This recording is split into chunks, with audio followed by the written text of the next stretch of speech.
Halo Tribuners, selamat siang. Anda sedang menyaksikan live update Tribun News edisi Senin 10 Januari 2022. Siang ini akan kami sajikan informasi teraktual dan menarik yang dilaporkan secara langsung oleh reporter lapangan kami. Bersama saya Meisa Desirait, inilah live update selengkapnya. Bencana banjir dan tanah longsor yang melanda kota Jayapura dan sekitarnya berdampak terhadap ribuan orang dan 8 orang meninggal dunia. Hal itu diketahui berdasarkan data terbaru yang diperoleh Tribun Papua pada Senin 10 Januari dari tim Posko Tanggap Darurat Bencana Banjir dan Tanah Longsor Kota Jayapura. Untuk info selengkapnya akan disampaikan oleh rekan Aldi Bimantara, wartawan Tribun Papua yang kini sudah terhubung bersama kami. Halo Aldi. Ya, halo Mei dan juga Tribuners, dilaporkan dari Jayapura, Papua. Benar sekali, banjir hebat yang melanda kota Jayapura dan sekitarnya pada 6 Januari 2021 lalu ini tentunya mengakibatkan ataupun berdampak pada setidaknya 7.005 orang dan juga 8 orang meninggal dunia. Ini data yang kami himpun dari posko terpadu pengungsian yang ada di Gor Waringin, Kota Raja, Distrik Abepura, Kota Jayapura, Papua. Mei. Ya, kemudian Aldi, bisa Anda rincikan kembali jumlah total korban terdampak banjir di Kota Jayapura ini? Ya, baik Mei dan juga Tribuners, memang berdasarkan data yang kami peroleh dan berhasil dihimpun untuk jumlah korban terdampak khususnya di distrik Abepura, ini warga terdampak banjir khususnya di Pasar Yutefa, Kelurahan Wayamorok sebanyak 1.950 orang yang bermukim di RT 7 RW 6. Kemudian khusus di RT 5 RW 6 ini sebanyak 1.500 orang terkena dampak banjir dan juga ini ada juga sebagian yang memang terkena dampak longsoran begitu. Selain itu di distrik Heram, total warga terdampak di wilayah sekitar Organda, distrik Heram, Kota Jayapura, Papua ini sebanyak 1.708 orang. Kemudian Mei dan juga Tribuners di distrik Jayapura Selatan sendiri, ini warga yang terkena dampak banjir di kompleks sekitar SMA Negeri 4 Jayapura dan Hotel Musi, distrik Jayapura Selatan ini sebanyak 1.847 orang. Lalu ini Mei dan juga Tribuners untuk di distrik Jayapura Utara sendiri, untuk bencana longsor terkonsentrasi di distrik Jayapura Utara memang seperti diketahui dengan jumlah korban ini 7 orang dan 2 lainnya mengalami luka berat. Seperti itu yang dilaporkan dan dihimpun kepada kami Mei dan juga Tribuners. Kemudian dapat juga saya informasikan saat ini memang pemerintah Kota Jayapura sudah membuka beberapa posko yang berfungsi sebagai posko induk dan juga posko pengungsi yang ada di Kota Jayapura, Papua. Mei. Ya, kemudian Aldi, sejauh ini bagaimana kondisi di tempat pengungsian yang ada di Kota Jayapura sendiri? Ya, baik Mei dan juga Tribuners, memang hari keempat pasca terjadinya banjir yang melanda Kota Jayapura dan sekitarnya ini dapat kami laporkan berdasarkan pantauan kami di lapangan di sejumlah posko induk yang menjadi posko pengungsi bahwa posko pengungsian ini memang terdapat di beberapa titik di Raja Legal, namun bahkan informasi yang kami terima dari Dinas Sosial Kota Jayapura Irawadi, dirinya mengatakan bahwa ini pusat pengungsian sendiri masih hanya bisa di Gor Trikora di Uncen Waena. Kemudian ini berdasarkan informasi yang kami peroleh, dirinya menyebutkan bahwa terdapat 54 kepala keluarga dan terdiri dari 198 jiwa yang masih mengungsi di Gor Trikora Uncen Waena, Kota Jayapura, Papua. Dan ini diinformasikan juga bahwa para pengungsi dan ataupun yang korban terdampak ini sangat membutuhkan bantuan bahan makanan dan juga pakaian layak pakai begitu untuk dapat didistribusikan secara langsung hari ini juga Mei dan Tribuners.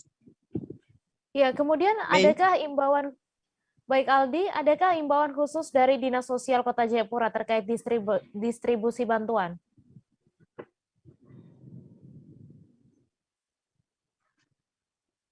Halo Mei. Halo Aldi. Iya Mei. Iya, saya ulangi pertanyaannya, adakah imbauan khusus dari Dinas Sosial Kota Jayapura terkait distribusi bantuan, Aldi? Ya baik, memang Mei dan juga Tribuners, berdasarkan wawancara kami bersama dengan Kepala Dinas Sosial Kota Jayapura Irawadi di posko induk terpadu yang ada di Gor Waringin, Kota Raja, Distrik Abepura, memang dirinya menyebutkan bahwa himbauan khusus bagi para simpatisan ataupun para relawan yang ingin tergerak hatinya untuk membantu para korban terdampak banjir di Kota Jayapura dan sekitarnya ini dapat langsung bisa menyerahkan bantuan secara langsung, secara sukarela di posko induk yang ada di Gor Waringin, Kota Raja, Distrik AB Pura. Sebelumnya nanti Mei dan juga Tribuners akan didistribusikan dari posko induk menuju ke posko bantuan dan juga posko pengungsi yang ada di Kota Jayapura dan sekitarnya. Mei, demikian informasi yang dapat saya bagikan terkait dengan penanganan banjir yang ada di Kota Jayapura pada hari keempat ini. Untuk sementara kembali ke Mei di studio.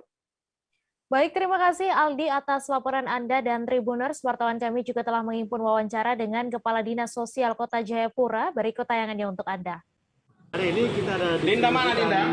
Bahan makan dan perlengkapan kebutuhan bani di Herman, berikutnya apa lagi? Trikora. Sudah maksudnya bikin apa lagi? Pakai apa sekarang? 198 jiwa. Pengalaman bayi yang Pak, imbauannya katanya nanti untuk yang mau menerima bantuan, yang mau kirim bantuan, pusatnya di sini, Pak.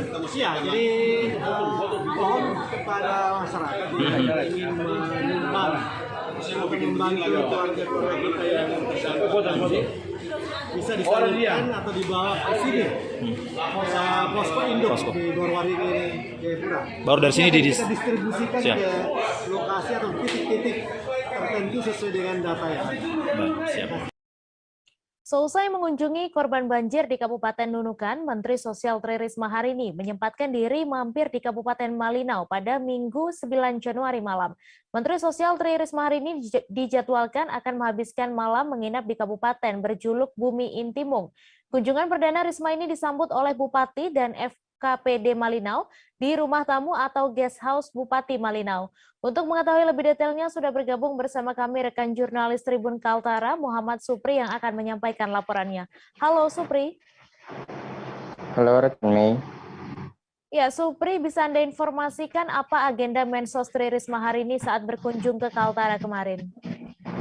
Baik rekan Mei dan Tribuners, kemarin tepatnya Ibu Mensos atau Menteri Sosial Ibu Risma hari ini mengunjungi dua titik korban atau wilayah yang terdampak banjir besar di Kabupaten Nunukan, tepatnya di Desa Atap, Kecamatan Sembakung, dan di Desa Mansalong, Kecamatan Lumbis, Kabupaten Nunukan. Kunjungan tersebut merupakan kunjungan perdana Ibu Menteri Risma. Dalam hal ini untuk memantau bagaimana kondisi terkini di wilayah yang letaknya merupakan wilayah perbatasan antara Republik Indonesia dan Malaysia. Dalam kesempatan tersebut, Risma juga memberikan bantuan untuk korban terdampak banjir di dua lokasi tersebut, diantaranya menyangkut sembako atau 9 bahan pokok, dan kemudian bantuan tunai lainnya. Dikabarkan pada saat kunjungan di Kabupaten Malinau di dua desa tersebut, Risma memberikan bantuan senilai 1 miliar rupiah untuk korban banjir di wilayah tersebut. Nah, untuk kunjungannya ke Kabupaten Malinau, pada dasarnya tidak ada agenda khusus untuk kunjungan korban banjir di wilayah Kabupaten Malinau, namun Risma mengunjungi Kabupaten Malinau untuk sekedar menghabiskan malam atau mengingat Desa Mansalong merupakan desa yang berbatasan langsung dengan Kabupaten Malinau yang jika diukur jaraknya lebih dekat di wilayah perkotaan Kabupaten Malinau dibanding Kabupaten Nunukan. Mei. Iya, kemudian Supri, bagaimana kesan Mensos terkait kondisi di perbatasan Indonesia-Malaysia di wilayah Kalimantan Utara sendiri? Baik, kemarin rekan kami kontributor di Kabupaten Nunukan juga telah mengabarkan bahwa ada sejumlah hasil yang telah dicapai oleh Menteri Sosial dalam kunjungannya tersebut, diantaranya menyimpun atau merangkum pendapat ataupun saran dari masyarakat desa terkait dengan penanganan banjir di wilayah Kalimantan Utara, khusus untuk di Desa Atap dan di Desa Sembakung, di Desa Mansalong. Masyarakat meminta agar terkait dengan penanganan banjir ini mendapat perhatian serius dari pemerintah pusat, utamanya karena banjir ini rutin di dua kabupaten yang berbatasan di Kalimantan Utara, yakni di Kabupaten Nunukan dan Kabupaten Malinau. Untuk kemudian terkait dengan sarana prasarana mitigasi banjir, penanganan banjir, diantaranya perlengkapan evakuasi dan lain sebagainya yang dinilai sangat-sangat kurang dari penanganan ideal yang seharusnya disiapkan oleh pemerintah. Kemudian dalam beberapa kesempatan juga hasil diskusi masyarakat meminta agar dilakukan evaluasi terkait distribusi bantuan sosial jaring pengaman sosial COVID-19. Ini kerap kali menimbulkan pertanyaan dari masyarakat, utamanya tentang distribusi jumlah warga yang mendapatkan dan pemerataan dan adil tidaknya pemberian jaring pengaman sosial tersebut. Nih. Ya, kemudian apa yang menjadi hasil kunjungan Mensos dan apa penekanan untuk kepala daerah di Kaltara sendiri? Baik, semalam Menteri Risma juga menyampaikan kepada kepala daerah khususnya di Kabupaten Malinau yang belakangan waktu ini juga kerap diguyur hujan deras sehingga mengakibatkan banjir di beberapa wilayah dataran rendah khususnya di sejumlah kecamatan meliputi Kecamatan Selatan, Mentarang Hulu, Mentarang, kemudian di Kecamatan Malinau Barat, Malinau Utara, dan sebagian di Malinau Kota. Hal yang menjadi penekanan Risma adalah terkait mitigasi banjir, bagaimana banjir yang secara rutin terjadi di wilayah perbatasan tersebut dapat akan nanti menjadi pertimbangan untuk diajukan terhadap kebijakan-kebijakan Kementerian Sosial ke depannya. Khusus untuk Kabupaten Malinau, selain daripada penanganan banjir atau korban banjir, bantuan sosial tersebut, Risma juga menekankan terkait distribusi program Keluarga Harapan mengenai masyarakat yang terdampak COVID-19 khususnya di Kabupaten Malinau terkait dengan produk-produk UMKM dan sebagainya yang dinilai dapat menjadi stimulus untuk merangsang pertumbuhan ekonomi di Kabupaten Malinau. Selain itu, tadi pagi juga Menteri Risma telah berangkat menuju telah berangkat ke wilayah ke Aceh untuk meninjau korban banjir seusai setelah mengunjungi 2 titik tadi di Desa Mensalong dan Desa Atap.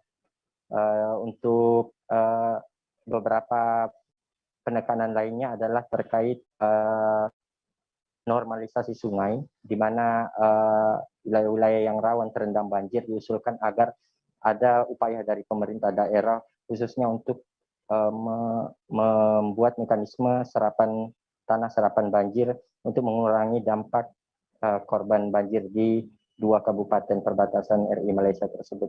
Nih. Baik, terima kasih Supri atas laporan Anda dan Tribuners. Wartawan kami juga telah menghimpun wawancara dengan Mensos Tri Risma hari ini. Berikut tayangannya untuk Anda. Saat saya tanya di awal para kepala dinas, berapa yang miskin? 14%. Kok aku nggak percaya? Pasti lebih dari itu. Bu, real ya Bu. Oke, real berapa? 32%. Oke, tak ambil. Bu, Ibu nggak takut nanti kalau DPR ngomong zaman Ibu kok yang miskin naik. Enggak, saya nggak takut. Saya mending real supaya saya bisa nangani. Karena kalau angka itu tidak real, saya kemudian nanganinya bagaimana? Warga Dusun Aholeang dan Rui, Desa Makata, Kecamatan Malunda, Kabupaten Majene, Sulawesi Barat mengeluhkan kondisi pengungsian mereka. Pasalnya sudah hampir 1 tahun mereka mengungsi di Dusun Ale-Ale, Desa Makata, pasca gempa bumi 2021 lalu dan membuat mereka tidak nyaman. Untuk info selengkapnya akan disampaikan oleh rekan jurnalis Tribun Sulbar, Mas Din, yang kini sudah terhubung bersama kami. Halo Mas Din. Halo Mei. Iya, Mas Din, silahkan dengan informasi Anda dapat dijelaskan bagaimana kondisi mereka di pengungsian hingga saat ini. Baik, Mei dan Tribuners, dapat kami laporkan bahwa sudah hampir 1 tahun masyarakat atau warga Dusun Aholeang dan Dusun Rui mengungsi di Dusun Ale-Ale, Desa Mekata, Kecamatan Malunda, Kabupaten Majene, Sulawesi Barat, di mana pada Januari 2021 lalu gempa melanda Sulawesi Barat dengan kekuatan 6,2 magnitudo dan menyebabkan 2 wilayah ini, yakni Dusun Aholeang dan Rui, terdampak paling parah, dan juga setelah gempa disusul longsor yang menimbun pemukiman mereka, sehingga mereka harus direlokasikan dan mengungsi sampai sekarang di dusun Ale-Ale. Dan kondisi di pengungsian sendiri, di mana di dusun Ahol yang sendiri ada sekitar 76 kepala keluarga atau 304 jiwa, sedangkan untuk dusun Rui sendiri terdiri dari 41 kepala keluarga atau 166 jiwa ini. Mereka tinggal di tenda-tenda pengungsian dan juga rumah-rumah sementara yang mana tenda pengungsian ini terbuat dari terpal dan juga triplek. Dan mereka, para pengungsi ini kemudian mengeluhkan kondisi mereka karena sudah hampir 1 tahun mereka tinggal di tenda pengungsian yang serba terbatas dan sederhana ini, kemudian membuat mereka tidak nyaman. Seperti itu, Mei. Ya, kemudian hampir 1 tahun mereka mengungsi, lalu apa saja keluhan para pengungsi ini dan bagaimana cara mereka mendapatkan penghasilan untuk memenuhi kebutuhan hidup sehari-hari? Baik, Mei dan Tribuners, jadi para masyarakat atau warga yang mengungsi di dusun Ale-Ale ini karena tinggal di tenda pengungsian dan juga rumah-rumah yang sempit, kemudian dikeluhkan karena ketika terjadi hujan, maka air akan masuk ke dalam tenda pengungsian mereka. Begitupun juga ketika cuaca yang panas, sehingga tenda yang terbuat dari terpal akan membuat mereka tidak nyaman di dalam tenda tersebut. Adapun juga kendala lain yang menjadi penghambat aktivitas masyarakat di sana sejauh ini adalah pasokan air, di mana berdasarkan keterangan dari kepala dusun sendiri, yakni dari kedua dusun tersebut, yakni dari dusun Aholyang dan dusun Rui sendiri, mengatakan bahwa mereka kekurangan air bersih untuk konsumsi. Adapun air di sana memang mereka manfaatkan untuk keperluan mencuci dan mandi, karena jika dikonsumsi itu terlalu tinggi kandungan kapurnya, seperti itu, Mei.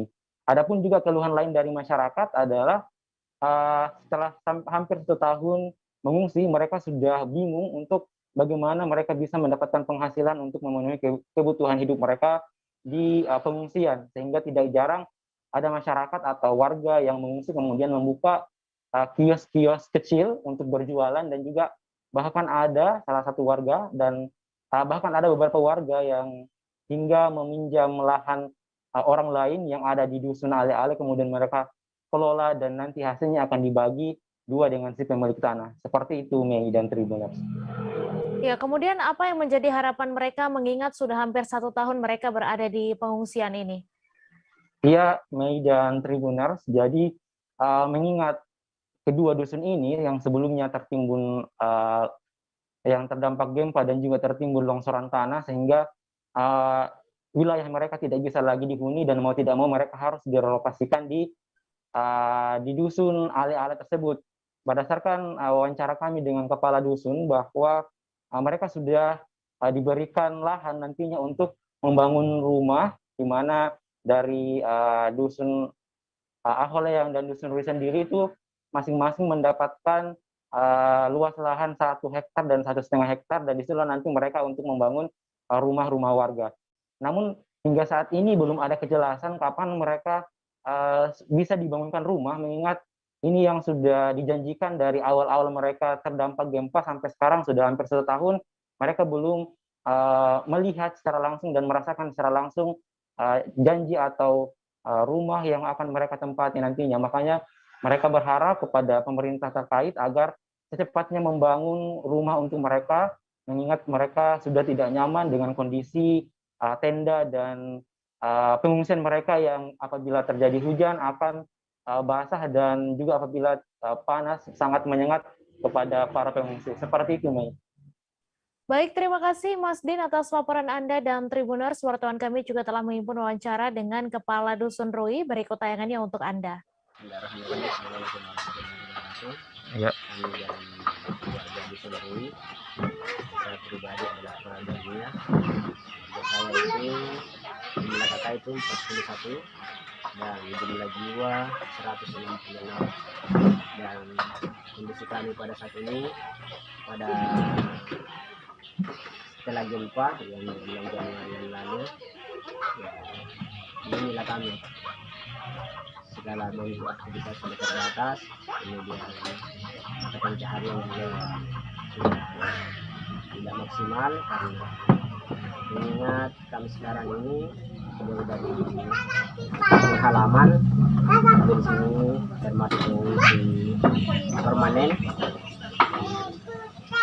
Kampung kami juga sudah tidak layak ditempati.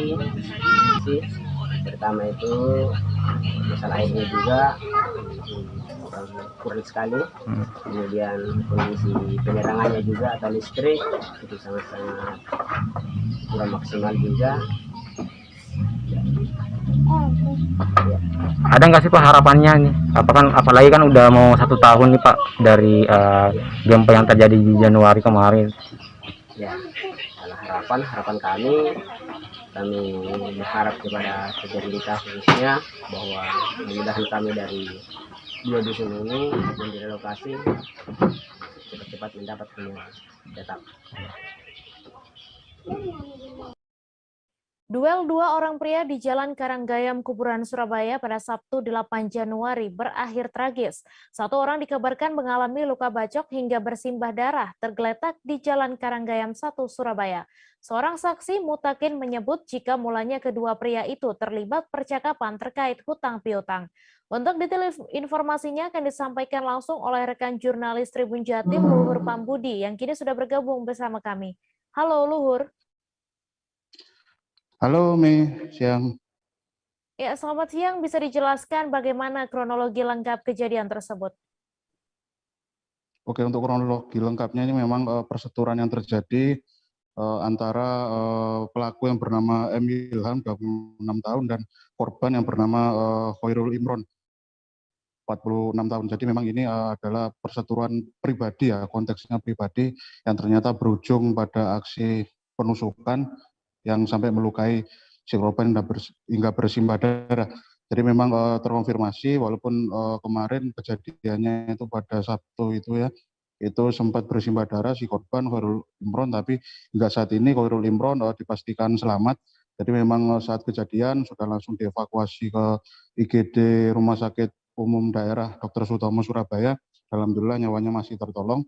Dan Khairul Imron ini merupakan penjual gado-gado yang ada di kawasan Tambak Sari, Surabaya. Jadi memang kronologi yang bisa kami sampaikan adalah memang diawali dari percekcokan yang disebabkan karena ini ya cekcok soal piutang taruhan judi yang terjadi di antara keduanya. Dan M. Ilham ini sempat setelah melakukan aksi penusukan pembacokan terhadap si korban sempat berusaha kabur dan akhirnya berhasil diamankan oleh pihak kepolisian. Semacam itu, Mei, awalnya. Ya, kemudian dapat Anda informasikan bagaimana kondisi korban dan apa motif aksi pembacokan ini?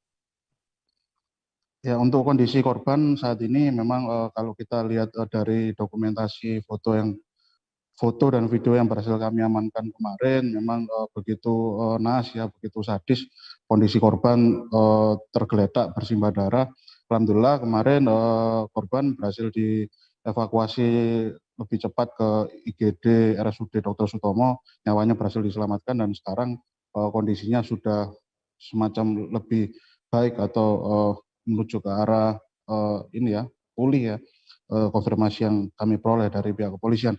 Dan untuk motif hasil penyelidikan dan penyidikan terhadap tersangka yang dilakukan oleh pihak tim anti bandit unit Treskrim Polsek Tambak Sari Polrestabes Surabaya ternyata memang didasari faktor ini motif semacam dendam pribadi, perseteruan, merasa tersinggung. Jadi memang si pelaku ini merasa tersinggung karena acap ditagih hutang judi merpati sejumlah 300.000 ya yang harus dibayar atau ditagih oleh korban karena merasa malu, tersinggung, akhirnya membuat si pelaku itu semacam geram, akhirnya gelap mata mengambil sebuah senjata tajam yang terselip di balik pinggangnya.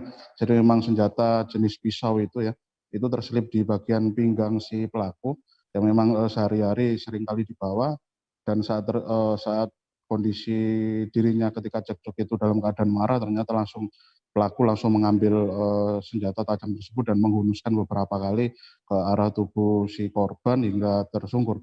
Jadi memang motifnya adalah pribadi yang dipicu karena merasa tersinggung ditagih utang judi sejumlah 300.000. Semacam itu, Mei. Baik, terima kasih Luhur Pambudi atas laporan Anda. Selamat bertugas kembali. Kami akan kembali seusai jeda sejenak, saudara. Tetap di Live Update. Oke, apa kabar Bang Arif di sini untuk strateginya? Kalau saya sendiri di Jumit 37 ini yang semalam baru mulai, saya udah sebenarnya aku nggak ngerasa itu penangkapan atau penggerbegan atau apapun itu.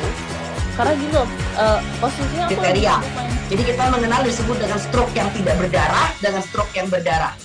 Stroke yang tidak berdarah itu biasanya ditandai dengan adanya penyumbatan. Kalau itu terjadi di sini mungkin pikirnya tidak ke situ kali ya. Tapi kalau di Korea atau di Kamboja itu ada beberapa paper yang saya itu Mas, ya, dulunya tukang koran. Oh gitu ya. Tukang koran. Ya, saya baca itu Pak. Tuh kan pernah baca kan? Ya. Jadi kalau saya jadi tanggam itu udah bersyukur banget. Si anak ini dijadikan sebagai tersangka begitu. Ya, kalau ini kita bicara yang di luar kasus Kebun Ombol ya. Dengan nama hujan shower, di mana terdapat batas jelas antara daerah hujan dan tidak hujan yang biasanya terjadi pada fase awal mature stage atau tahap berbahaya itu Kang. Jadi mulai artinya terjadinya perlembekan. Nah itu untuk penetrasi akan sulit begitu ya. Dok, saya ini menurut saya memang tidak mudah, bukan urusan tanah diambil. Kalau misalnya Amerika Serikat sekarang, Rasulullah mengatakan dalam sebuah. Terima kasih Anda masih menyaksikan Live Update. Warga Jalan Sidorejo RT 13 Kelurahan Ratu Sima, Kecamatan Dumai Selatan dibuat gempar dengan penemuan mayat yang tak lain merupakan pemilik salon Joy, yakni Joy Situmeang pada Minggu 9 Januari. Saat ditemukan kondisi korban dalam posisi telungkup di dalam kamar mandi dan ada bekas ceceran darah. Diduga korban menjadi korban pembunuhan, pasalnya sejumlah barang berharga korban hilang termasuk 1 unit sepeda motor. Untuk info selengkapnya akan disampaikan rekan jurnalis Tribun Pekanbaru, Doni Kusuma Putra yang kini sudah terhubung bersama kami. Halo Doni. Ya, rekan Mei. Ya, Doni, silakan dengan informasi Anda bisa diceritakan bagaimana kronologi penemuan jasad korban ini. Ya, terima kasih rekan Mei. Jadi perlu kami sampaikan bahwa memang pada minggu pagi, tepat bisa dikatakan minggu siang lah, menjelang siang itu masyarakat digemparkan dengan adanya penemuan mayat yang tak lain merupakan pemilik salon Joy, yang mana penemuan mayat ini langsung orang yang pertama kali menemukan ini adalah Pak RT 013 Kelurahan Ratu Sima. Nah, dengan awalnya itu merasa curiga karena memang ketika melewati rumah milik Opung Joy, biasa disapa Opung Joy ini, pagar itu dalam keadaan terbuka, sedangkan lampu depan itu masih menyala. Jadi dengan rasa curiga, Pak RT pun langsung mencoba memanggil Opung Joy sendiri untuk memastikan agar lampu yang ada di teras rumah itu dimatikan seperti biasanya. Namun saat Pak RT itu mencoba memanggil Opung Joy, namun tidak ada jawaban. Karena sudah dipanggil-panggil tidak ada jawaban, akhirnya Pak RT ini mencari menuju ke belakang rumah. Namun sebelum menuju ke belakang rumah, di samping itu ada seperti parit. Namun setelah melihat itu, PRT ini melihat ada bercak darah ini, sehingga menimbulkan rasa ketakutan dari PRT sehingga memanggil Babin Kamtibmas setempat. Setelah bersama Babin Kamtibmas sendiri, PRT pun masuk dengan paksa di dalam rumah Opung Joy ini. Setelah dibuka, baik itu pintu depan rumah, namun tidak ada tanda-tanda. Setelah dibuka pintu kamar, terlihat bercak darah, dan setelah didatangi lebih dekat, ternyata Opung Joy sudah tidak bernyawa. dengan keadaan telungkup di kamar mandi kamar yang ada di depan. Seperti itu rekan Mei. Ya, kemudian apa saja barang yang hilang sehingga ada dugaan pembunuhan? Iya rekan Mei, barang-barang yang hilang berdasarkan keterangan dari PRT itu ada 1 unit sepeda motor, kemudian uang tunai, HP, dan juga ada beberapa uang dolar juga ikut hilang rekan Mei. Ya, kemudian Doni, seperti apa keterangan polisi dan bagaimana kelanjutan penemuan korban tak bernyawa ini?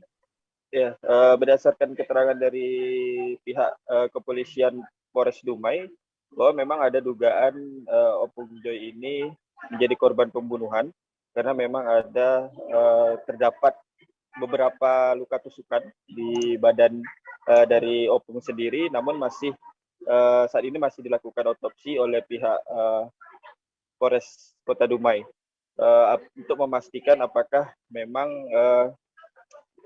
Opung Joy ini memang benar-benar merupakan korban dari pembunuhan. Seperti itu rekan Mei. Baik, terima kasih Doni atas laporan Anda dan Tribuners. Wartawan kami juga telah menghimpun wawancara dengan Ketua RT 13 Kelurahan Ratu Sima. Berikut tayangannya untuk Anda. Korban ini curiganya dari lampu itu aja, lampu depan sama lampu samping hidup sama kabar terbuka, rantainya di bawah.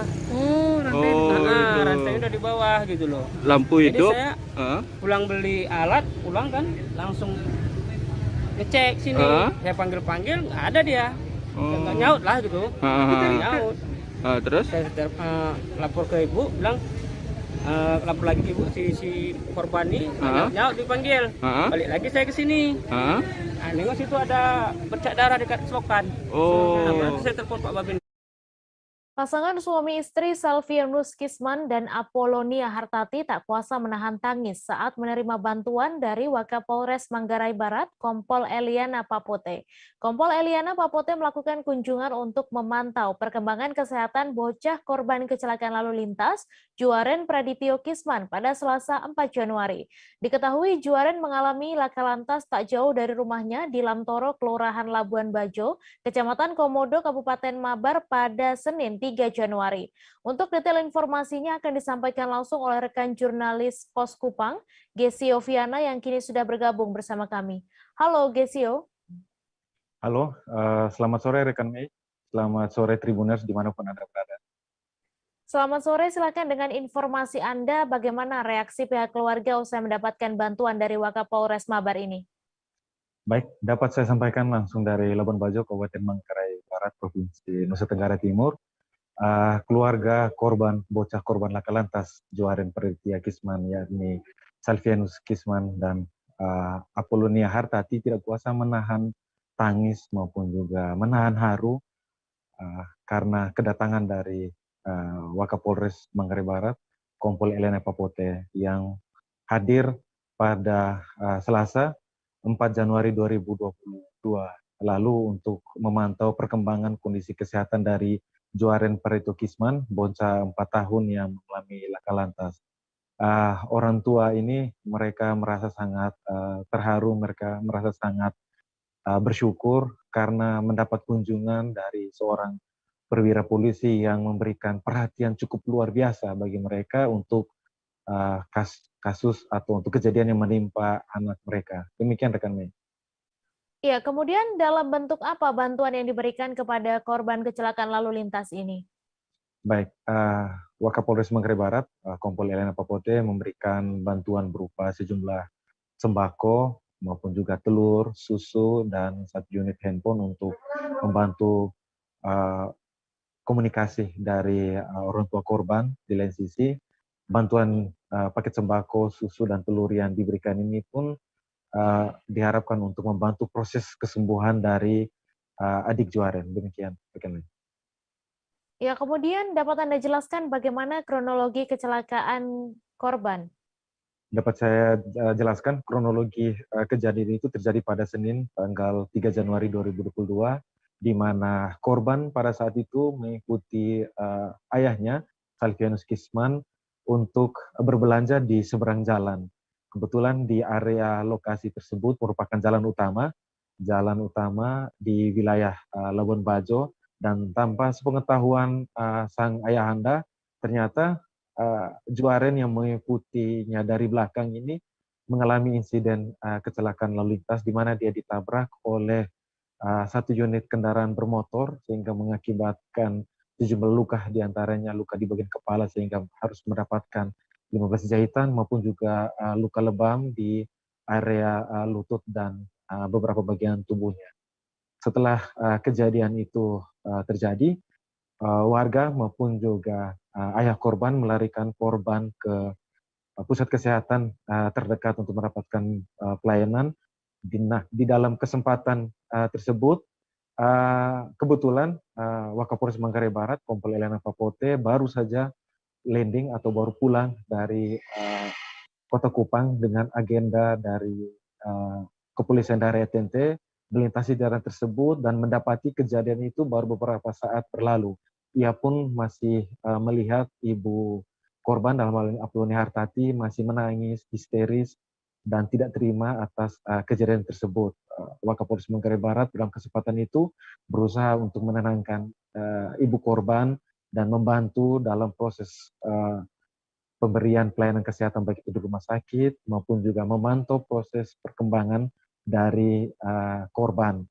Yang dilakukan oleh Wakapolres Manggarai Barat sendiri merupakan satu aksi kemanusiaan, satu bentuk kepedulian dari Wakapolres Manggarai Barat karena langsung menyaksikan kejadian tersebut. Di lain sisi, ia juga merupakan sosok ibu, sehingga rasa kemanusiaannya semakin terpanggil untuk membantu sesama yang membutuhkan. Demikian rekan Mei. Baik, terima kasih Gesio atas laporan Anda, dan Tribuners, wartawan kami juga telah menghimpun wawancara dengan Wakapolres Mabar. Berikut tayangannya untuk Anda. Sangat terharu, aduh, tidak bisa perhatiannya ibu ini sungguh luar biasa. Saya tidak bisa bayangkan, tidak ada bayangan di benak saya ini sampai begini perhatiannya ibu ini, karena mungkin ibu juga seorang ibu, mungkin melihat keadaan kemarin itu saya tidak bisa omong juga, terlalu baik ibu ini, ibu WhatsApp ini, Kapolres ini, ibu Eliana. Ya kalau kejadian awalnya ini kan mereka pergi beli jajan di warung. Nah ini dia ikut sama bapaknya, terus bapaknya bilang kamu tunggu di sini. Menurut cerita bapaknya ini, sampai di situ bapaknya belanja di warung seberang jalan. Nah ini anak tiba-tiba katanya ikut menyeberang dari belakang, cuman kejadian waktu tabraknya juga bapaknya tidak lihat. Menurut si pelaku katanya dia tabrak motor ini. Kemarin itu kan ceritanya saya baru landing di sini, ada kegiatan di Polda, saya baru landing dari bandara terus lewat sini. Nah pada saat lewat itu ada kejadian kecelakaan ya di depan kami. Saya pikir ini ada apa, ajudan saya turun, oh ibu ada kecelakaan. Kami turun lihat kondisinya sudah seperti itu dan mau dibawa ke rumah sakit. Nah sudah dibawa, adanya sudah dibawa duluan menggunakan motor. Nah saya lihat mamanya masih histeris di jalan ya. Saya sebagai sesama ibu juga, sesama perempuan juga, saya ya punya perasaan lah, mengerti lah bagaimana kondisinya. Ini saya rangkul mamanya, kami ke rumah sakit. Nah saya pikir tuh siloam, ternyata dibawa ke puskesmas. Akhirnya kami ke puskesmas lagi begitu. Jadi ketika saya melihat kondisi adik ini, ya jiwa saya sebagai perempuan, sebagai ibu juga sangat-sangat merasa iba, sangat-sangat merasa terpukul juga ya dengan kondisi adik Joren saat kemarin itu. Tapi ya puji Tuhan, saya tetap kontrol. Kemarin walaupun saya ada kegiatan, saya kembali lagi ke rumah sakit, saya kontrol, saya cek ke dokter bilang adanya aman, tidak ada masalah dengan pendarahan di otak atau lain sebagainya, boleh diizinkan pulang. Saya bilang ya sudah, lakukan semua hal yang terbaik buat adik. Puluhan warga Kabupaten Goa dan Kabupaten Jeneponto, Sulawesi Selatan protes di pinggiran danau Bendungan Karaloe.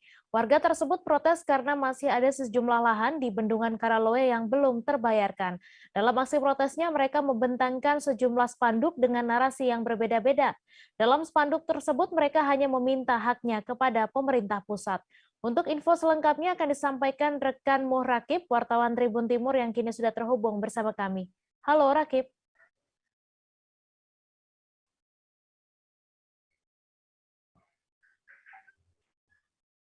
Halo, Rakib. Ya, halo, Mbak Mei.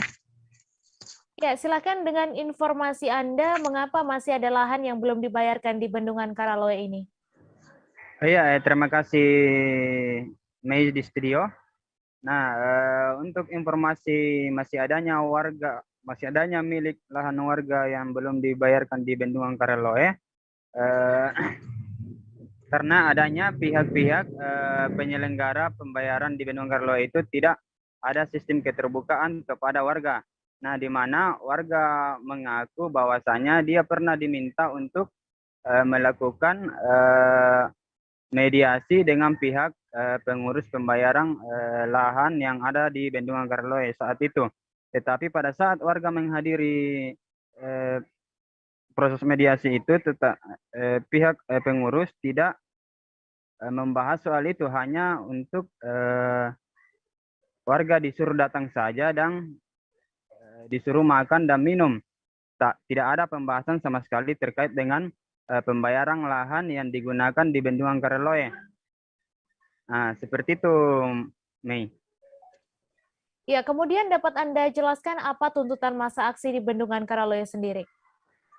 Nah, untuk tuntutan masa aksi sendiri itu sudah jelas bahwasanya dia menuntut lahannya untuk dibayarkan sesuai dengan harga yang sudah disepakati pada awal penawaran.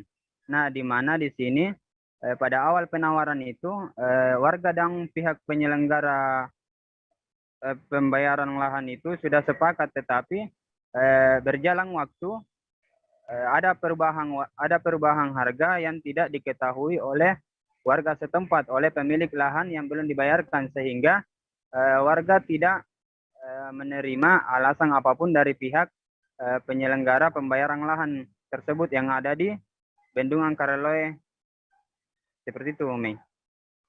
Ya, kemudian seperti apa nasib pemilik lahan di Bendungan Karaloe yang belum terbayarkan ini? Nah, untuk nasibnya sendiri, pemilik lahan kurang lebih 30 orang itu yang digunakan lahannya dan saat ini sudah terpakai di Bendungan Karaloe, itu sangat miris karena lahan yang digunakan Bendungan Karaloe itu merupakan satu-satunya mata pencaharian warga yang ada di sana. Setelah lahannya dipakai untuk Bendungan Karaloe, dia sudah tidak tahu lagi mau bekerja apa dan mencari nafkah di mana.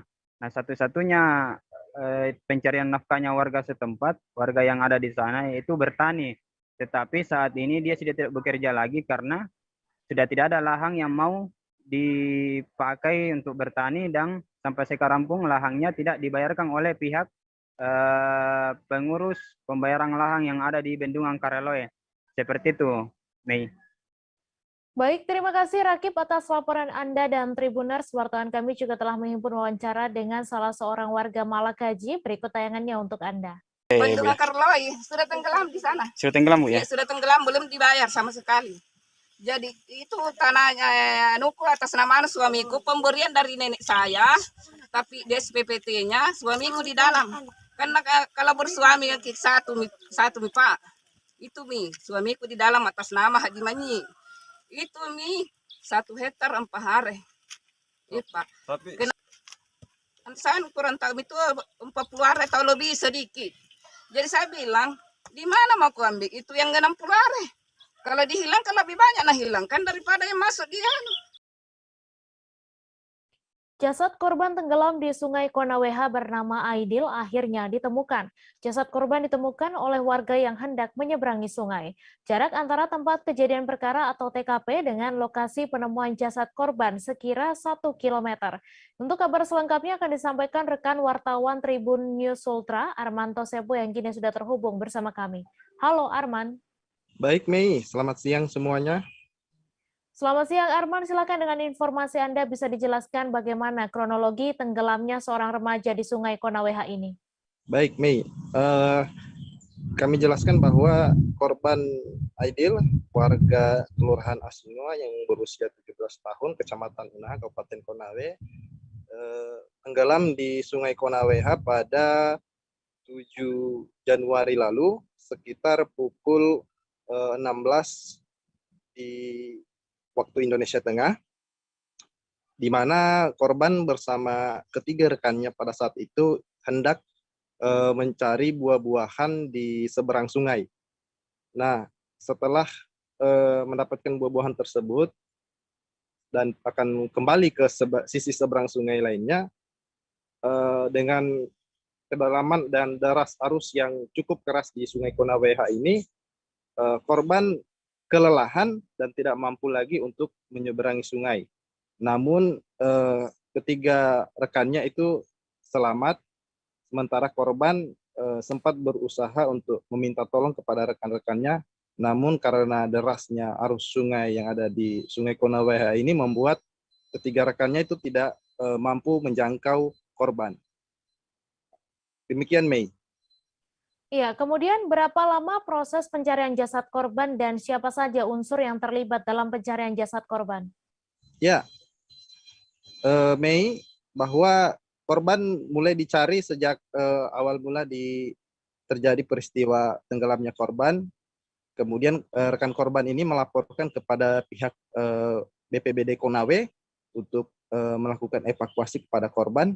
Sekitar pukul 16.30 BPBD Konawe kemudian berada di tempat kejadian perkara untuk melakukan pencarian terhadap jasad korban.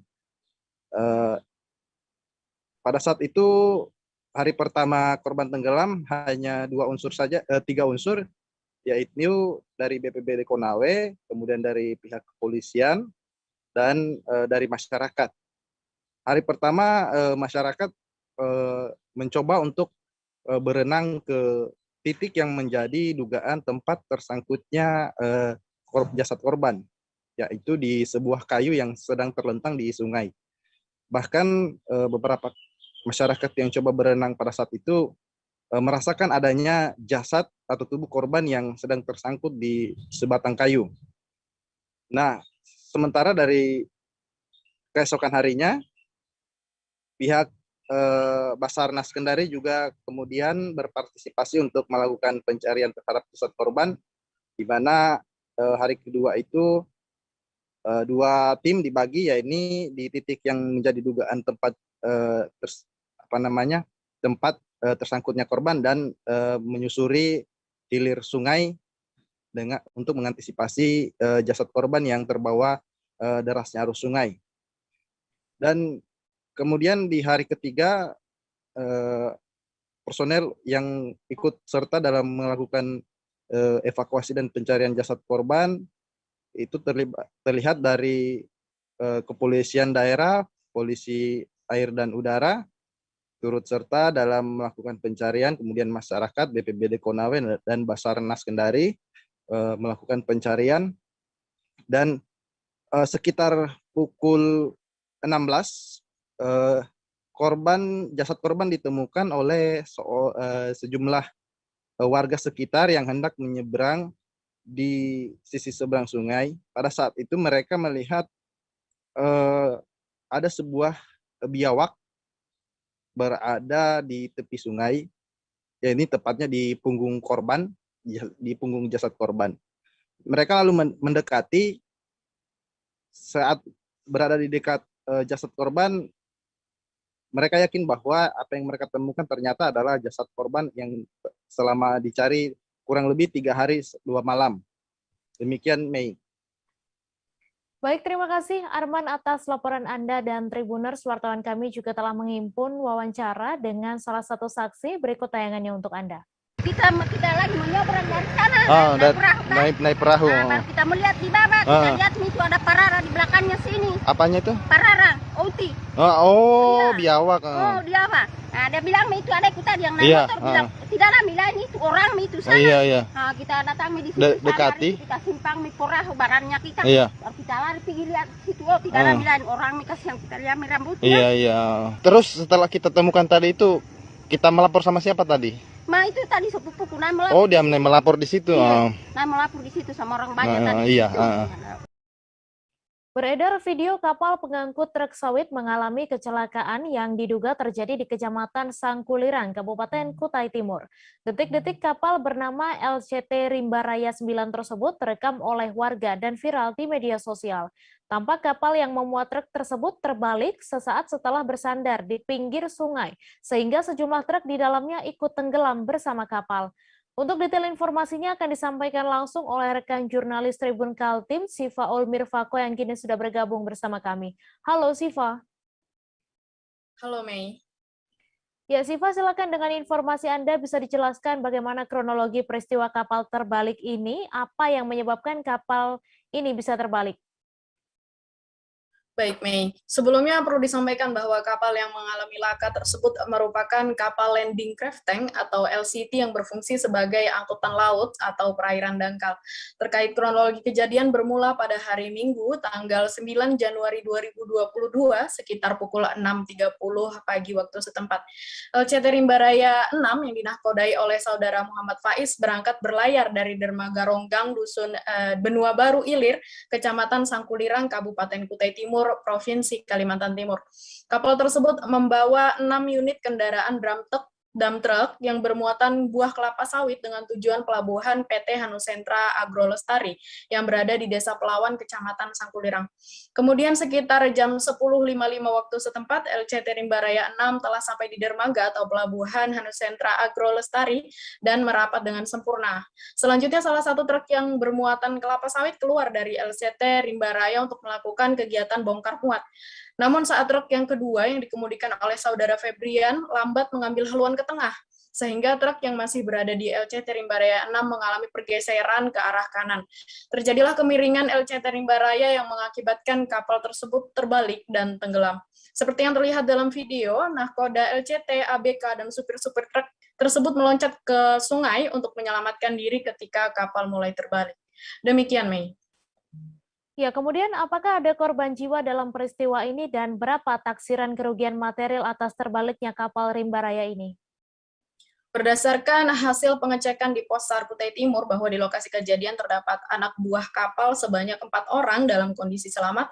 Kemudian ada supir truk pengangkut kelapa sawit berjumlah 6 orang juga dalam kondisi selamat. Sehingga tim SAR menghimpun tidak ada korban jiwa dalam peristiwa tenggelamnya LCT Rimba Raya tersebut. Namun saat tenggelam, kapal tersebut tengah bermuatan 5 unit truk yang membawa sawit, sehingga 5 truk tersebut ikut tenggelam bersama kapal.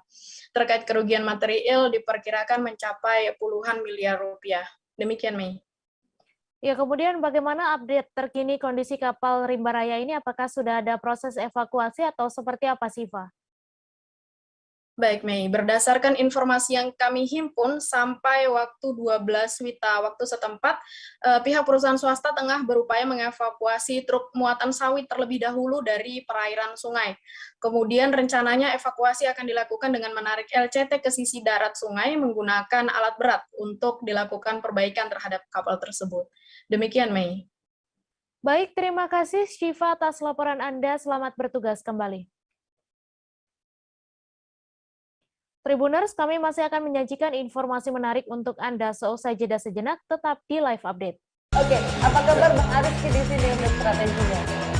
Kalau saya sendiri di Jumip 37 ini yang semalam baru mulai, saya udah sebenarnya aku nggak ngerasa itu penangkapan atau penggerebegan atau apapun itu. Karena gini loh, posisinya aku kriteria. Jadi kita mengenal disebut dengan stroke yang tidak berdarah dengan stroke yang berdarah. Stroke yang tidak berdarah itu biasanya ditandai dengan adanya penyumbatan. Kalau itu terjadi di sini mungkin pikirnya tidak ke situ kali ya. Tapi kalau di Korea atau di Kamboja itu ada beberapa paper yang Saya itu Mas, dulunya tukang koran. Oh gitu ya. Tukang koran. Ya, saya baca itu Pak. Tuh kan pernah baca kan? Jadi kalau saya jadi tanggam itu udah bersyukur banget. Si anak ini dijadikan sebagai tersangka begitu. Ya, kalau ini kita bicara yang di luar kasus Sebongombol ya. Dengan nama hujan shower, di mana terdapat batas jelas antara daerah hujan dan tidak hujan yang biasanya terjadi pada fase awal mature stage atau tahap dewasa. Terima kasih Anda masih menyaksikan live update. Pedagang yang berjualan di Pasar Lelo Desa Firdaus, Kecamatan CI Rampah, Serdang Bedagai, Sumatera Utara, kembali bentrok dengan petugas Satpol PP pada Minggu 9 Januari sore. Sebelumnya, bentrokan pedagang pekan atau Pasar Lelo kerap terjadi hampir setiap minggunya. Namun sudah hampir 1 bulan tidak pernah terjadi lagi. Tetapi 2 hari setelah hari ulang tahun ke-18 Kabupaten Serdang Bedagai, pedagang Pasar Lelo yang sudah sebulan berjualan dengan aman harus kembali bentrok dengan petugas Satpol PP. Untuk mengetahui info lebih detailnya sudah bergabung bersama kami rekan Muhammad Anil, wartawan Tribun Medan yang akan menyampaikan laporannya. Halo Anil. Halo Mei, selamat siang. Selamat siang, Anil, bisa dijelaskan bentrokan kembali antara pedagang Pasar Lelo dan Satpol PP disebabkan karena apa? Baik Mei, sebelumnya pedagang Pekan Lelo atau Pasar Lelo di Desa Firdaus, Kecamatan Cirampah, Sumatera Utara itu kembali bentrok pada Minggu tanggal 9 Januari 2022 pada sore hari. Sebelumnya bentrokan pekan pedagang atau Pasar Lelo ini kerap terjadi hampir setiap minggunya, namun sudah hampir 1 bulan belakangan ini tidak pernah terjadi lagi. Tetapi setelah 2 hari setelah HUT ke-18 sedang berdagi, pedagang pekan atau Pasar Lelo yang sudah sebulan berjualan dengan aman ini kembali bentrok dengan petugas Satpol PP. Jadi bentrokan ini didasari karena pemerintah Kabupaten Serdang Bedagai sebelumnya itu meminta kepada pedagang yang berjualan di Pekan Lelo untuk pindah ke Pasar Rakyat Cirampah yang sudah disediakan oleh pemerintah kabupaten. Namun karena tak memperdulikan imbauan pemerintah, akhirnya bentrokan itu pun tak terelakkan, dan bahkan bentrokan yang terjadi pada Minggu semalam itu lebih tragis dibandingkan bentrokan-bentrokan sebelumnya. Seperti itu, Mei. Iya, kemudian sudah berapa kali bentrokan ini terjadi dan apakah ada korban dalam bentrokan ini, Anil? Oke, untuk bentrokan ini sendiri terjadi itu sudah berulang kali seperti yang disampaikan oleh pemilik lahan itu bernama Misda ini. Jadi ini sudah berulang kali terjadi, bahkan pedagang kerap mengalami kerugian karena tidak bisa berjualan. Begitu juga dengan Misda ini, dia pun pemilik lahan juga merasa kerugian karena di waktu kejadian sebelum bentrokan yang semalam ini, bentrokan yang terakhir itu dia sempat mengalami kerusakan pada mobilnya akibat dari bentrokan petugas Satpol PP dan pedagang Pekan Lelo. Seperti itu, Mei. Ya, kemudian apakah sudah ada mediasi ke pedagang agar pindah ke lokasi yang baru atau seperti apa, Anil?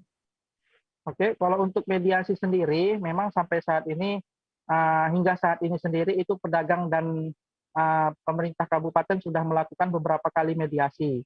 Bahkan mediasi itu sendiri pun tanpa solusi, tidak ada solusi. Karena pemerintah kabupaten itu kalau menurut para pedagang hanya mau mengikuti kemauannya aja seperti itu. Jadi pedagang pada saat itu meminta dimediasi, mereka mau pindah ke Pasar Rakyat Cirampah asalkan mereka tidak berjualan di akhir pekan, tetapi berjualan pada hari Rabu. Namun hingga saat ini pemerintah kabupaten masih belum menyetujui permintaan dari pedagang itu. Makanya bentrokan ini kerap kali terulang terjadi seperti itu, Mei. Ya, kemudian Anil, dapat Anda informasikan berapa total lapak pedagang di Pasar Lelo ini dan apakah ada yang diamankan dalam bentrokan kali ini? Baik, Mei, untuk total lapak pedagang sendiri itu ada 117 lapak seperti yang disampaikan pemilik lahan. Namun hari ini sendiri pasca kejadian bentrokan semalam 117 lapak itu sekarang sudah rata dengan tanah semua, Mei, karena dirobohkan oleh petugas Satpol PP saat terjadi bentrokan pada Minggu sore semalam. Kalau untuk yang diamankan, hingga saat ini itu ada 6 orang yang diamankan Satpol PP dan diserahkan ke Polres Serdang Bedagai. Dan info terbaru yang saya terima tadi, Kapolres Serdang Bedagai AKBP Ali Mahfud mengatakan untuk ke-6 orang tersebut sudah dibebaskan atau sudah dipulangkan karena tidak ada ditemukan pelanggaran hukum terhadap orang-orang yang diamankan. Seperti itu, Mei. Baik, terima kasih Anil atas laporan Anda, dan Tribuners, wartawan kami juga telah menghimpun wawancara dengan pemilik lahan Pasar Lelo. Berikut tayangannya untuk Anda. Harapan saya Lelo tetap beroperasi sebagaimana biasa.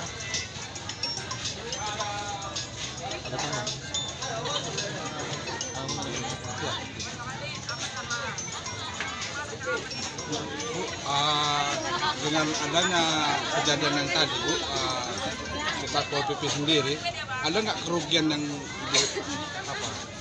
Ibu alami? Ya, sekarang ini saya belum tahu, belum ada laporan sama saya untuk kerugian yang dialami mereka. Untuk khusus Ibu sendiri? Tapi kalau untuk khusus saya sendiri, kemarin saja yang mobil saya aja yang rusak aja pun tidak diproses sama kepolisian. Truk ekspedisi mengalami kerusakan di kawasan Jalan Lintas Muara Tembesi, Muara Bulian. Akibat kerusakan itu, arus lalu lintas menjadi macet parah dari malam hingga pagi ini. Armada angkutan batubara berdasarkan pantauan di lokasi memang mendominasi melewati jalur ini. Namun tak sedikit juga kendaraan roda 2 dan roda 4 yang terjebak macet hingga berjam-jam. Untuk kabar selengkapnya akan disampaikan rekan wartawan Tribun Jambi, Musa Wira, yang kini sudah terhubung bersama kami. Halo, Wira. Ya, halo. Ya, silakan dengan informasi Anda bisa dijelaskan apa penyebab terjadi kemacetan panjang hingga belasan kilometer ini.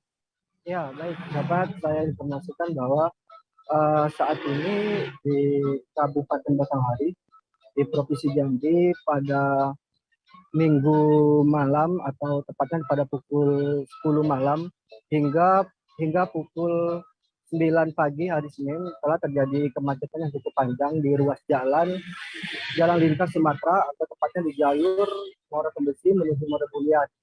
Dan penyebab dari kemacetan ini memang kepadatan kendaraan lalu lintas itu mendominasi kendaraan truk angkutan batubara. Ketahui bahwa Kabupaten Batanghari ini merupakan kabupaten perlintasan dari kabupaten kota yang ada di Provinsi Jambi ini. Kita ketahui bahwa dari Kabupaten Bungo, dari Kabupaten Joko, dari Kabupaten Selangor itu angkutan batubaranya melintasi Kabupaten Batanghari untuk menuju ke Pelabuhan Dagang di Kabupaten Muaro Jambi.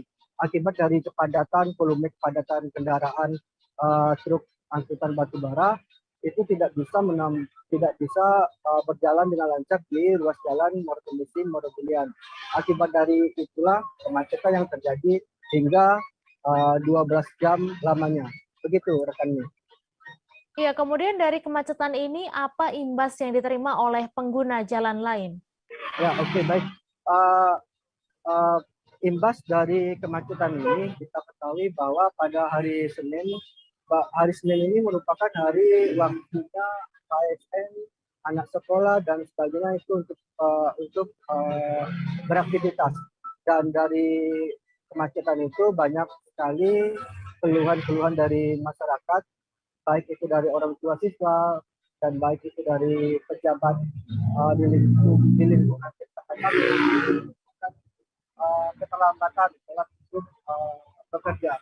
Dan selain itu juga ada satu truk Hino yang bermuatan tali tambang ingin menuju ke arah Muara Tembesi, itu terperosok karena tidak sabar ingin melewati ruas jalan untuk melewati kendaraan-kendaraan lainnya. Dari terperosoknya truk Hino tersebut, itu juga menjadi penyebab titik kemacetan di ruas jalan ini. Begitu rekan. Iya, kemudian bagaimana upaya dari pihak Satlantas Polres Batanghari sendiri untuk mengurai kemacetan ini? Ya, saat dikonfirmasi dari pihak Satlantas Polres Batanghari bahwa saat ini pihaknya sedang melakukan pengaturan lalu lintas, tepatnya di ruas jalan Muara Bulian, Muara Tembesi, itu ada sekira 18 km atau dari Muara Bulian ke Muara Tembesi itu dengan waktu setengah jam. Nah, itu di setiap titik kemacetan pihak Satlantas Polres Matahari meletakkan petugas untuk mengurai dan mengatur lalu lintas. Dan untuk truk Hino yang terperosok di badan jalan itu setelah sudah dievakuasi, dan saat ini keadaan arus lalu lintas sudah ramai lancar. Namun kita pantau di ruas jalan Muara Tembesi Bulian, kita lihat memang masih banyak truk angkutan atau armada batubara sedang terparkir di badan jalan sebelum waktu operasional berlaku. Begitu rekan. Baik, terima kasih Musawir atas laporan Anda, dan Tribuners, wartawan kami juga telah menghimpun wawancara dengan salah seorang sopir truk. Berikut tayangannya untuk Anda. Nah, ini kenapa bisa sampai terproses nih? Karena ada mobil pribadi ini tadi, tiga jalur dia sini tadi, malam tadi. Tujuan abang kemana? Padang Sidempuan. Padang Sidempuan. Membawa apa bang? Tali kapal. Berarti material untuk kapal bang ya? Ya. Abang dari Jakarta. Dari Jakarta menuju Padang Sidempuan. Sering nggak sini mas ya? Sering. Baru kali ini terjebak macet. Iya. Berarti itu terperosok memang gara-gara faktor? Gara-gara mobil pribadi. Oh, makan jalan gitu? Satu unit mobil pick-up hangus terbakar setelah tertimpa tiang listrik milik PLN yang tumbang di Jalan Nasional Biren, Takengon pada Minggu 9 Januari sekira pukul 15:10 waktu Indonesia Barat. Kejadian itu terjadi di Kampung Alur Cincin, Kecamatan Pinturi Megayo, Kabupaten Benar Meriah. Berdasarkan data yang dihimpun, tiang listrik itu tumbang ke jalan akibat tertimpa pohon mangga yang ditebang oleh warga. Untuk detail informasinya akan disampaikan langsung oleh rekan wartawan Serambi News, Budi Patria, yang kini sudah terhubung bersama kami. Halo Budi. Halo Mai, selamat siang Mai. Selamat siang Budi, silakan dengan informasi Anda bisa dijelaskan bagaimana kronologi kejadian ini. Ya Mai, pada hari Minggu kemarin Mai, sekira pukul 15.30 waktu Indonesia Barat, melintas sebuah unit mobil pickup dari arah Biren menuju ke Kabupaten Benar Meriah, dan ada seorang warga memotong pohon mangga. Saat dia memotong pohon mangga itu, pohon mangga tersebut tumbang ke kabel listrik. Setelah tumbang ke kabel listrik, karena beban tidak sanggup menahan beban, sehingga tiang listrik itu patah dan menimpa mobil pick-up tersebut. Setelah itu, mengeluarkan api dari mobil tersebut, mengeluarkan api sehingga terbakar. Gitu, Mas. Ya, kemudian apakah ada korban jiwa dalam kejadian itu, Budi? Ya, saat kejadian itu memang sopir dan salah seorang penumpang sempat menyelamatkan diri karena melihat kondisi api sudah keluar dari mobil tersebut. Dan mobil tersebut membawa sebanyak 11 tabung gas 3 kg dan juga satu buah jerigen. Artinya memang diduga penyebab dari kebakaran itu dari adanya gas dan juga ada jerigen minyak yang dibawa oleh mobil pick-up tersebut. Begitu, Mas. Baik, terima kasih Budi Patria atas laporan Anda. Selamat bertugas kembali. Tribuners, kami masih akan menyajikan informasi menarik untuk Anda selesai jeda sejenak, tetap di live update. Oke, apa kabar Bang Aris di sini untuk strateginya? Kalau saya sendiri di Gumip 37 ini yang semalam baru mulai, saya udah sebenarnya aku nggak ngerasa itu penangkapan atau penggerbegan atau apapun itu. Karena gitu, posisinya kriteria. Jadi kita mengenal disebut dengan stroke yang tidak berdarah dengan stroke yang berdarah. Stroke yang tidak berdarah itu biasanya ditandai dengan adanya penyumbatan. Kalau itu terjadi di sini mungkin pikirnya tidak ke situ kali ya. Tapi kalau di Korea atau di Kamboja itu ada beberapa paper yang saya itu Mas, ya, dulunya tukang koran. Oh gitu ya. Tukang koran. Ya, saya baca itu Pak. Tuh kan pernah baca kan? Ya. Jadi kalau saya jadi pangdam itu udah bersyukur banget. Si anak ini dijadikan sebagai tersangka begitu. Ya, kalau ini kita bicara yang di luar kasus Sebongombo ya. Dengan nama hujan shower, di mana terdapat batas jelas antara daerah hujan dan tidak hujan yang biasanya terjadi pada fase awal mature stage atau tahap berbahaya dewasa. itu Kang. Jadi mulai artinya terjadinya berlembekan. Nah, itu untuk penetrasi akan sulit begitu ya. Dok, saya ini Menurut saya memang tidak mudah, bukan urusan tanah diambil. Kalau misalnya Amerika Serikat sekarang, Rasulullah mengatakan dalam sebuah hadis bahwa berpuasa di 6 hari Syawal itu. Oke, apa kabar Bang Arif di sini untuk strateginya? Kalau saya sendiri di Jumit 37 ini yang semalam baru mulai, Apa yang saya dirasakan udah Kak Fernita? Sebenarnya aku nggak ngerasain penangkapan atau Terima kasih Anda masih menyaksikan live update. Sebuah toko dan rumah warga di Pulau Kangean, Sumeneb, Madura ludes dilalap si jago merah pada hari Sabtu 8 Januari pukul 22 waktu Indonesia Barat. Rumah dan toko itu diketahui milik korban bernama Sunalia, asal warga desa Torjek, Kecamatan Kangayan, Kabupaten Sumeneb, Pulau Kangean. Tidak ada korban jiwa atas kejadian tersebut, namun toko dan rumah milik korban Sunalia hangus terbakar, sehingga kerugian mencapai 700 juta rupiah. Untuk info selengkapnya akan disampaikan oleh rekan jurnalis Tribun Madura, Ali Hafidz, yang kini sudah terhubung bersama kami. Halo Ali. baik. Ya Ali, bisa diinformasikan apa penyebab terjadinya kebakaran ini? Baik.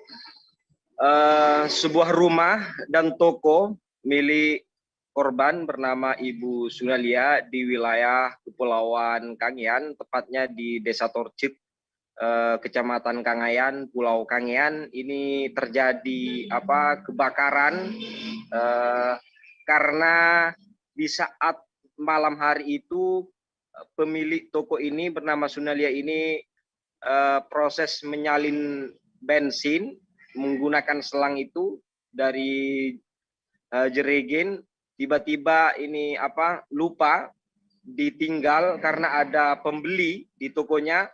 Akhirnya bensin itu tumpah, dan di saat tumpah itu di depan rumahnya itu ada bakar-bakar sampah ya, hingga terjadilah sebuah kebakaran yang melalap toko dan rumahnya.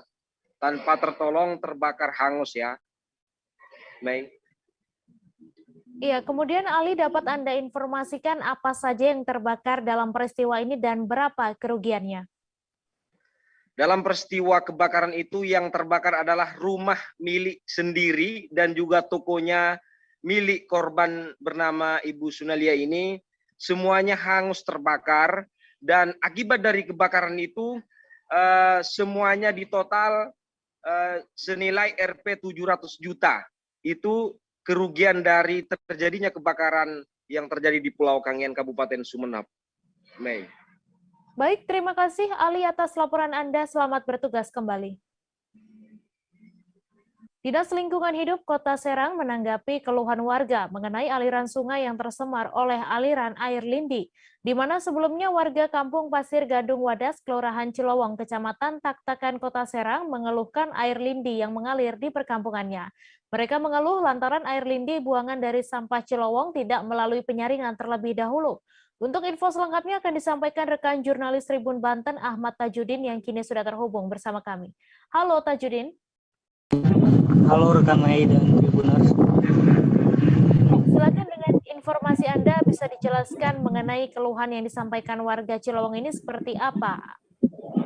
Baik rekan Mei dan Tribuners, perlu diketahui bahwa warga Kampung Pasir Gadung Wadas, mereka mengeluhkan tentang aliran air lindi yang berasal dari tumpukan sampah di TPA Cilowong, di mana air lindi ini sudah mengalir di perairan milik warga, yang kemudian air tersebut telah mencemari beberapa tanaman yang ada di kampung di daerah dekat dengan TPSA Cilowong.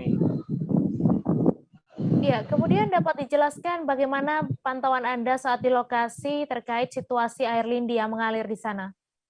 Baik, untuk pantauan Tribun Banten sendiri ketika berada di lokasi, bahwa ketika melihat air lindi tersebut ada dua saluran, yang mana untuk saluran pertama mengalir ke arah sungai, yang mana sungai tersebut berupa kolam untuk penyaring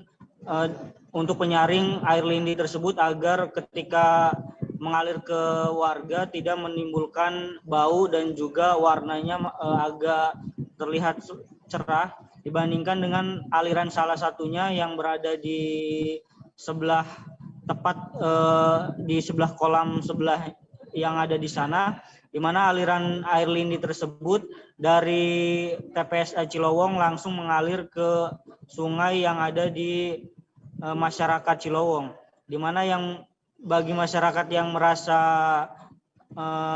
mereka merasa was-was di mana aliran air lindi tersebut itu yang pertama mengalir dengan disaring, namun yang salah satu aliran tersebut tidak melalui kolam yang harusnya menyaring terlebih dahulu, Mei. Lalu bagaimana tanggapan dari pihak DLH sendiri, seperti apa mereka menanggapi keluhan warga tersebut? Baik, untuk keluhan yang disampaikan dari pihak warga tersebut, tribunbanten.com mencoba mengkonfirmasi pihak DLH, di mana dari pihak DLH sendiri bahwa pihaknya telah mengecek ke lokasi ketika air lindi tersebut berwarna hitam dan menyebarkan bau, di mana menurut dari pihak DLH sendiri mereka telah mengecek air lindi tersebut. Hingga saat ini air lindi tersebut masih dalam keadaan aman dan normal, sehingga untuk masyarakat diimbau untuk tetap tenang, di mana para pihak DLH sendiri rencananya pada tahun 2022 ini pihaknya akan mengaktifkan atau mengoperasionalkan mesin dari yang ada di TPSA tersebut, di mana mesin tersebut digunakan sebagai cara agar air lindi tersebut bisa tersaring sehingga ketika mengalir ke perairan warga tidak menyebabkan pencemaran, di mana alat tersebut kini sudah ada, cuma untuk hingga saat ini alat tersebut belum digunakan, dan dari pihak DLH sendiri rencananya alat akan digunakan pada tahun ini setelah anggaran telah dicairkan. Dan juga pembangunan yang ada di pesisir yang di TPSA sendiri, dari pihak DLH sendiri rencananya akan memperbaiki hal itu sehingga saluran-saluran yang air lindi itu tidak langsung ke masyarakat tetapi melalui kolam untuk penyaringan terlebih dahulu, Mei. Baik, terima kasih Tajudin atas laporan Anda, dan Tribuners, wartawan kami juga telah menghimpun wawancara dengan Ketua RT setempat. Berikut tayangannya untuk Anda. Ya, takutnya air yang di sini ini entahnya nggak bisa dikonsumsi lagi gitu kan. Soalnya kan air kan yang utama gitu kan buat kehidupan di sini gitu.